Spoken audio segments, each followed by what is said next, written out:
നമ്മുടെ ഇലക്ട്രിക് പോസ്റ്റിൽ നിങ്ങൾ വലിക്കുന്ന കേബിളുമായി ബന്ധപ്പെട്ടാണ് ഇപ്പോൾ ഈ സമരം. ഞാൻ മനസ്സിലാക്കിയിടത്തോളം കുറേ വർഷങ്ങൾക്ക് മുമ്പ് ഈ ഇലക്ട്രിക് പോസ്റ്റ് ഈ കേബിൾ വലിക്കുവാൻ വേണ്ടി ഈടാക്കിയിരുന്ന ചാർജ് തുച്ഛമായ വെറും 1 രൂപ മാത്രമായിരുന്നു.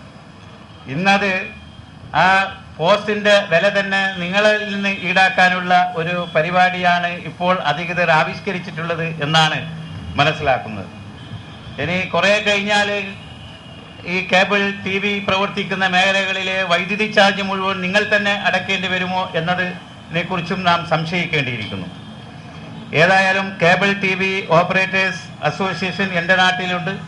അവിടെയുള്ള ഭാരവാഹികളുമായൊക്കെ എനിക്ക് നല്ല ബന്ധമുണ്ട്. അതുപോലെ തന്നെ അവിടെ ചാനലൊക്കെ ഉണ്ട്. അപ്പോൾ ആ ചാനലുകളിൽ നിന്നൊക്കെ എനിക്ക് മനസ്സിലാക്കാൻ, അവർ സംപ്രേഷണം ചെയ്യുന്ന വാർത്തകളിൽ നിന്നൊക്കെ എനിക്ക് മനസ്സിലാക്കാൻ സാധിക്കും, ജനങ്ങൾക്ക് ഇങ്ങനെ ജനങ്ങളുടെ വിശ്വാസ്യത ആർജിച്ച പല ചാനലുകളാണ് നമ്മുടെ നാട്ടിൻ്റെ പല ഇടങ്ങളിൽ ഈ കേബിൾ TV ഓപ്പറേറ്റേഴ്സ് നടത്തുന്നത്. സത്യസന്ധമായ ഒരു വാർത്ത കേൾക്കണമെങ്കിലും സത്യസന്ധമായ വാർത്ത അറിയണമെങ്കിലും ഈ കേബിൾ TV ഓപ്പറേറ്റേഴ്സ് നടത്തുന്ന ചാനലുകളെ ആശ്രയിക്കേണ്ടി വരുന്ന ഒരു സാഹചര്യമാണ് ഇപ്പോൾ നമ്മുടെ നാട്ടിലുള്ളത്.